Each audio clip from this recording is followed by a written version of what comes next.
Hello everyone, welcome back to Taiyari online. मैं सुधा। आज के इस वीडियो में बच्चों हम हिंदी व्याकरण में अलंकार पढ़ने वाले हैं। कई बच्चों के कमेंट्स आए कि मैम हमें अलंकार पढ़ाएं क्योंकि अलंकार समझने में कठिनाई होती है, समझ में ही नहीं आता।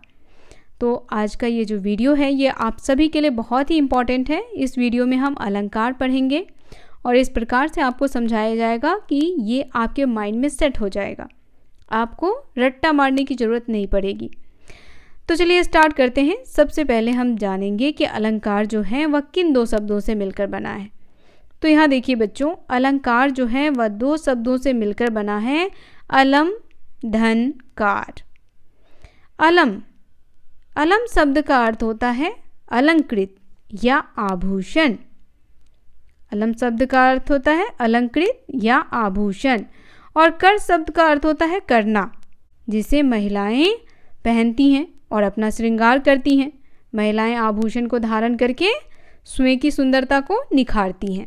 यानी आभूषण का श्रृंगार करके महिलाएं क्या करती हैं? अपनी सुंदरता को बढ़ाती हैं। उसी प्रकार काव्यों की शोभा बढ़ाने के लिए हम किसका प्रयोग करते हैं? अलंकार का प्रयोग करते हैं। अब कोई भी कविता आप पढ़ें, जैसे मैं आपको एक कविता सुनाती हूँ।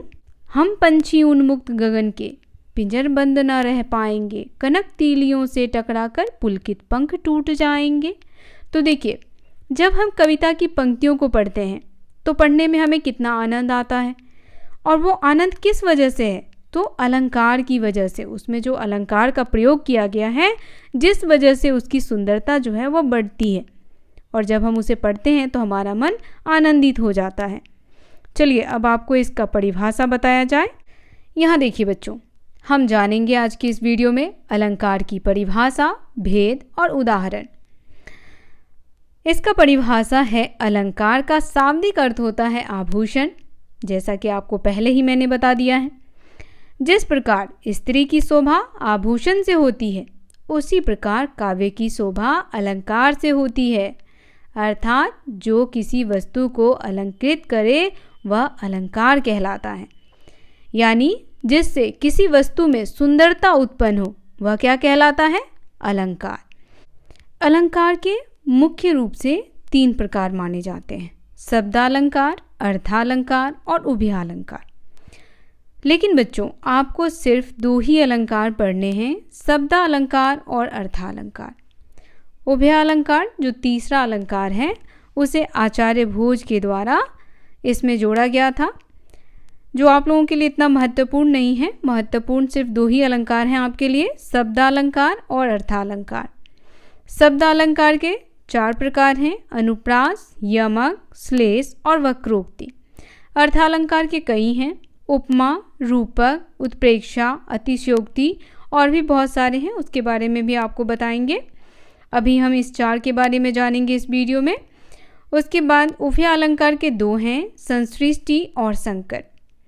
तो चलिए अब हम एक एक करके सभी अलंकारों को समझते हैं उदाहरण के साथ। तो बच्चों, सबसे पहले हम शब्दालंकार के बारे में जानेंगे कि शब्दालंकार क्या होता है।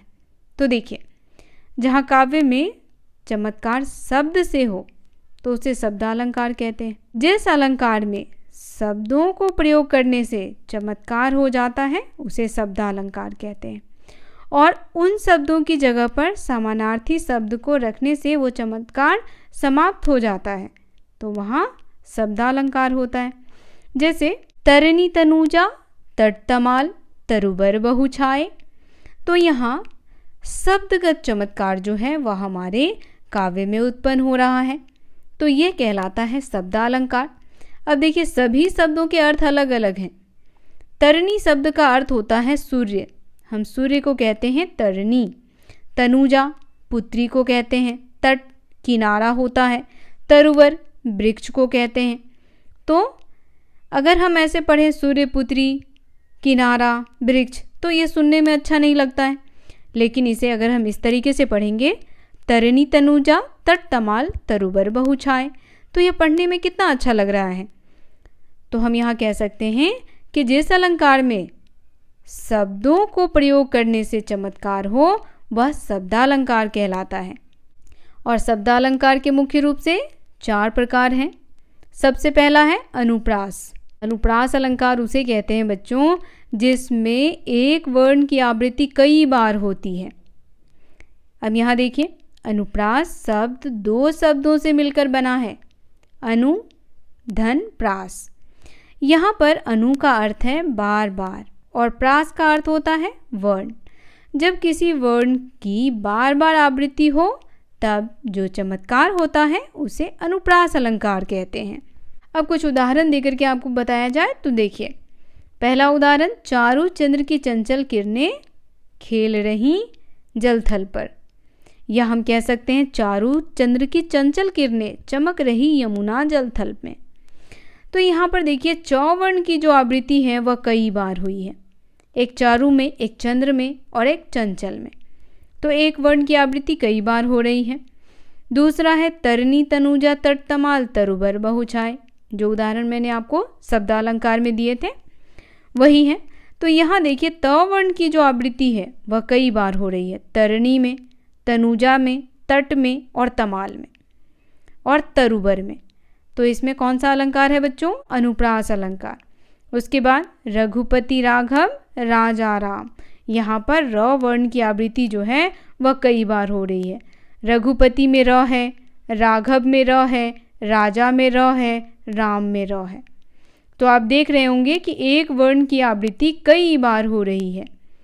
तो आप समझ गए बच्चों, अनुप्रास अलंकार उसे कहते हैं जिसमें व्यंजन वर्ण की आवृत्ति कई बार हो। यमक अलंकार। यमक शब्द का अर्थ होता है दो। यमक शब्द का क्या अर्थ होता है? दो। जब एक ही शब्द ज़्यादा बार प्रयोग हो पर हर बार अर्थ अलग अलग आए, वहाँ पर यमक अलंकार होता है। चलिए उदाहरण से हम इसे समझने की कोशिश करते हैं। पहला उदाहरण है काली घटा का घमंड घटा। तो देखिए बच्चों, किसका घमंड घटा? काली घटा का। तो यहाँ पर जो काली घटा है वह किसको संबोधित कर रही है? घटा शब्द का प्रयोग दो बार हुआ है, ध्यान रखिएगा। पहला जो घटा है इससे अर्थ है बादल। किसके बारे में कहा जा रहा है? बादल के बारे में। और दूसरा जो घमंड घटा में घटा है इसका अर्थ है कम होना। क्या होना? कम होना, यानी किसी के अभिमान को कम करना। तो काली घटा का घमंड घटा। तो आप समझ गए होंगे इसे। इस उपयुक्त उदाहरण में घटा का प्रयोग जो है वह दो बार हुआ है और दोनों बार उसका अर्थ जो है वह अलग अलग है। पहले घटा में काले बादलों का समूह है और दूसरा जो घटा है उसमें कम होना है। समझ गए आप? अगर आपका कोई प्रश्न हो तो आप हमें अवश्य कमेंट करके बताएं बच्चों। दूसरा है कनक कनकते सौगुनी मादकता अधिकाय, बाखाए बौराए जग या पाए बौराए। तो देखिए बच्चों, यहाँ पे कनक का प्रयोग दो बार किया गया है। कनक शब्द का प्रयोग दो बार किया गया है। कनक कनकते सौगुनी मादकता अधिकाय, वा खाए बौराए जग या पाए बौराए। तो देखिए, एक कनक का अर्थ है धतूड़ा। क्या कहते हैं इसको? धतूड़ा या धतूड़े कह सकते हैं। और दूसरा कनक जो है उसका अर्थ है सोना या स्वर्ण। ठीक है, तो ये हो गया आपका, दोनों कनक का अलग अलग अर्थ है। यहाँ पंक्ति को समझिए। कहा जा रहा है कि यदि कोई व्यक्ति धतूड़े को खा ले तो भी वह पागल हो जाता है। बौड़ाना यानी पागल हो जाना। यदि किसी व्यक्ति के पास अत्यधिक सोना आ जाए तो भी वह उससे देख करके पागल हो जाता है, यानी अभिमानी हो जाता है। अब तीसरा उदाहरण देखिए। माला फेरत जुग गया, गया न मन का फेर, कर का मन का डारी के, मन का फेर। अब यहाँ मन का शब्द का प्रयोग जो है वह कई बार किया गया है और उसका अर्थ भी अलग अलग है। देखिए, पहला है माला फेरत जुग गया, गया न मन का फेर। तो पहला जो मन का है उसका अर्थ होता है माला का दाना और फेर यानी कि उसको घुमाते रहना। और दूसरा जो मन का है उसका होता है मन की बात और फेरना मतलब घुमाना। तो यमक अलंकार उसे कहते हैं जहाँ एक शब्द का अर्थ जो है वह अलग अलग होता है। चलिए अब हम श्लेष अलंकार के बारे में जानें। श्लेष अलंकार, जहाँ पर कोई एक शब्द एक ही बार आए पर उसके अर्थ अलग अलग निकले, वहाँ श्लेष अलंकार होता है। यानी शब्द एक ही है लेकिन उसका अर्थ क्या होगा बच्चों? अलग अलग निकलेगा।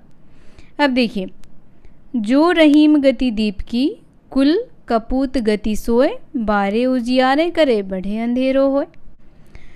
तो यहाँ क्या कह रहे हैं रहीम जी कि दीपक के चरित्र, यहाँ दीपक के चरित्र की बात की गई है कि दीपक का चरित्र जैसा ही किसका चरित्र होता है, कुपुत्र का। कपूत यानी कुपुत्र। दोनों ही पहले तो उजाला करते हैं और जैसे जैसे वह आगे बढ़ते हैं वैसे वैसे क्या कर देते हैं, अंधेरा कर देते हैं। तो यहाँ देखिए, बारे यानी लड़कपन में, यानी जब बच्चे होते हैं, छोटे होते हैं, तब तो उनमें बहुत प्रतिभा दिखती है, लेकिन जैसे जैसे वो बढ़े यानी कि बड़े होने लगते हैं वैसे वैसे ही उनका जो प्रतिभा होता है वो ख़त्म होने लगता है। जैसे जैसे दिया जल करके लास्ट में समाप्त हो जाता है, उसी प्रकार कुल कपूत भी होता है। दूसरा उदाहरण है, रहीमन पानी राखिए बिन पानी सब सून, पानी गए न उबरे मोती मानुस चून। अब यहाँ एक शब्द प्रयोग किया गया, पानी। और बच्चों यहाँ पानी का 3 अर्थ है। देखिए, पहला लज्जा, यानी मनुष्य को अपने लज्जा यानी अपने सम्मान की रक्षा करनी चाहिए। और दूसरा अर्थ है जल, बिना जल का यह पृथ्वी क्या है, सूना है। और तीसरा जो अर्थ है बच्चों वह है चमक। तो हमें इन तीनों को बचा करके रखना चाहिए। तीसरा उदाहरण देखिए, मांगन को देख पट देत बार बार। यहाँ यह मिसप्रिंट हो गया है, ध्यान रखिएगा, यहाँ मंगल नहीं मांगन है। तो मांगन को देत पट बार बार। अब देखिए, पट एक ही शब्द है जिसका 2 अर्थ है। एक पट का अर्थ है दरवाज़ा और दूसरे पट का अर्थ है वस्त्र। यानी किसी को आते देख दरवाज़ा बंद कर दिया, या उसने किसी याचक को देख करके उसे वस्त्र दान दिया। ठीक है, तो इस प्रकार एक शब्द के कई अर्थ जो हैं वह इसमें निकलते हैं, उसे कहते हैं श्लेष अलंकार। तो यह मेरे ख्याल से आपको अच्छे से समझ में आ गया होगा। वीडियो पसंद आ रहा हो तो इसे लाइक और शेयर ज़रूर करें, साथ ही हमारे चैनल को सब्सक्राइब कर लें बच्चों। चौथा है हमारा वक्रोक्ति अलंकार। अब देखिए, वक्रोक्ति अलंकार किसे कहते हैं, तो जहाँ बात किसी एक आशय से कही जाए और सुनने वाला उसे भिन्न यानी दूसरा अर्थ लगा ले, वहाँ वक्रोक्ति अलंकार होता है। जैसे किसी ने आपको कुछ कहा, आप कुछ और समझ गए, तो ये हो जाएगा वक्रोक्ति अलंकार। अर्थात वक्ता के द्वारा बोले गए शब्दों का श्रोता अलग अर्थ निकाल ले, तो उसे वक्रोक्ति अलंकार कहते हैं। उदाहरण से समझिए, को तुम हो इत आए कहाँ, घनश्याम हैं तो कितहूँ बरसो। अब यहाँ राधा जी जो हैं वह कृष्ण से कहती हैं कि तुम कौन हो। कृष्ण कहते हैं मैं घनश्याम हूँ। अब देखिए, राधा जी मजाक में उनसे कहती हैं, अच्छा घनश्याम, घनश्याम का अर्थ होता है काला बादल। ठीक है, फिर वो कहती हैं कि अच्छा तुम काले बादल हो तो तुम्हारा यहाँ क्या काम है, जाओ कहीं जाकर के बरसो। तो वह क्या कह रहे हैं, श्री कृष्ण कह रहे हैं कि मेरा नाम घनश्याम है, और राधा क्या समझ रही हैं कि वह कोई काला बादल है तो जाके बरसो कह रही हैं। तो वह कह कुछ और रहे हैं और उसका अर्थ जो है वो कुछ और निकाला जा रहा है, तो उसे कहते हैं वक्रोक्ति अलंकार। तो बच्चों, आपको अलंकार, शब्दालंकार और उसके प्रकार बहुत ही अच्छे से समझ में आ गए होंगे। कोई प्रश्न हो आपका तो आप हमें कमेंट में अवश्य से बताएं। वीडियो पसंद आया हो तो इसे लाइक करना बिल्कुल ना भूलें, साथ ही अपने दोस्तों को भी शेयर करें। अगले वीडियो में हम अर्थालंकार और उसके प्रकार के बारे में जानेंगे। आज की वीडियो में बस इतना ही, मिलते हैं आपसे अगले वीडियो में, तब तक के लिए आप सभी का धन्यवाद।